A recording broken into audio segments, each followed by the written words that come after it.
Good morning, it's just me again. I thought I would share with you what I've been reading, what my plans are for upcoming posts on YA. I got my hands on a copy of Tiger Eyes by Judy Blume. This is obviously a reissued copy with the more modern YA themed art, very brightly colored. And I'm looking forward to getting into it. It says that Davy's life has been ripped apart, her father is dead, shot in a holdup. I had no idea it was that dramatic. This is going to be a page turner, I think. So thanks again, Tracy, for recommending Tiger Eyes, and I'll be posting on that book soon. The other book I wanted to tell you about was one I've just finished, just from my own personal reading stack, Olympus, Texas. This is not YA. This is just regular literary fiction. It's been reviewed a lot as a great summer read, and I have to agree. It's a book about a family, a dysfunctional family set in contemporary Texas, central Texas, near the Brazos River. The river plays a role. It's a central part of the setting. Having lived in central Texas myself back in medical school, I would go out to the Brazos River to enjoy the countryside, the scenery. I even swam in it once, which I don't recommend because it's really muddy. And apparently there are alligator gar that swim up and down with their sharp teeth.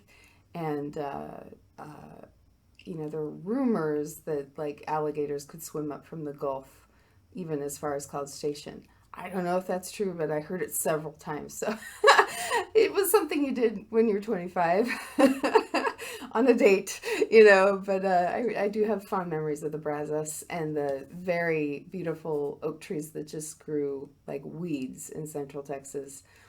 And this is a family that is sort of based on the Greek gods. Like we have names that represent different Greek gods. So the mother is June instead of Juno. One of the children is Artie instead of Artemis, and she happens to be a hunting guide and she's good at shooting. And there's a bit of a mystery surrounding whether or not she intended to shoot a piece of debris in a river that ended up being a human. So it's I would say Southern Gothic. I would say it's a great like dysfunctional family book. The tone is quite realistic, but there are these allusions to Greek mythology, and she doesn't shy away at all from really bad behavior in this family. We have sort of a man going to like a burlesque show and like rushing the stage to and then getting like knocked out by the performer for touching her and getting really beaten up and kicked out of the club. We have family members threatening each other with death. We have a lot of like loaded guns around the house, Texas style. And you can tell that Stacey Swann lives in Texas and has maybe affection and consternation about Texas culture, and then she just ramps it up a notch. So I had a lot of fun reading this. It sounds horribly violent and depressing, but it's actually very humorous, and it's a melodramatic, heightened family story, and I ripped through it. So I recommend this a lot. The other thing I wanted to talk about with you guys was I'm continuing to read the complete journals of L.M. Montgomery. I happen to be on the PEI years 1901 to 1911, which is the second volume in the complete set. And I found a little piece that she wrote. These are diary entries. She wrote about puff sleeves. And I mean, I think when she wrote the Anne book, she just really went through her journals and just tried to get herself back in the headspace of her adolescence. So here she is as probably a 32-year-old woman talking about fashion, what she noticed was current in fashion this year. An old-time fashion plate with big sleeves. She's talking about things she found in a kind of a box full of memories. The big puff sleeves are in again now. When I put on a new dress the other day with big sleeves, it gave me the oddest sense of being a Dalhousie girl again. That's where she went to get her her college education. She had like a year, I think, of college education after certifying to be a teacher.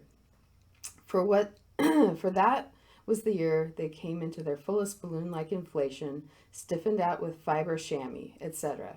Stuff me in was an inelegant phrase constantly heard when one girl wanted another to poke the huge sleeves of her dress into the sleeves of her coat. I just love that. So I'm at up to 1905, and just out of the blue, Ellen Montgomery announces to her diary that she's going to get married without any warning that she knows someone that she's interested in, or that she's in love. That's even MacDonald. That is the minister she ends up marrying. I can't wait to find out how domestic life is with Ewan. She kept her actual love affair very, very, very secret. She seemed very practical about choosing to get married. She didn't paint him as her ideal at all. She painted him as sort of someone that she missed very much when he was gone. So, wow, she was very idealistic and kind of brutally honest at the same time. What an interesting lady. So yeah, that's what I've been reading lately. I also wanted to ask you guys if you have heard of any of these books. These are beautiful books that I picked up from the YA section of Barnes & Noble a couple weeks ago. If you have experience with Summer in the City of Roses by Michelle Ruiz Keil, let me know. I was really intrigued by the kind of botanical references. It's kind of like a young woman in an urban setting. There's a kind of a Lost in the City mystery vibe to it. Also a ton of references to like flora and fauna. Just sounded really atmospheric and lovely.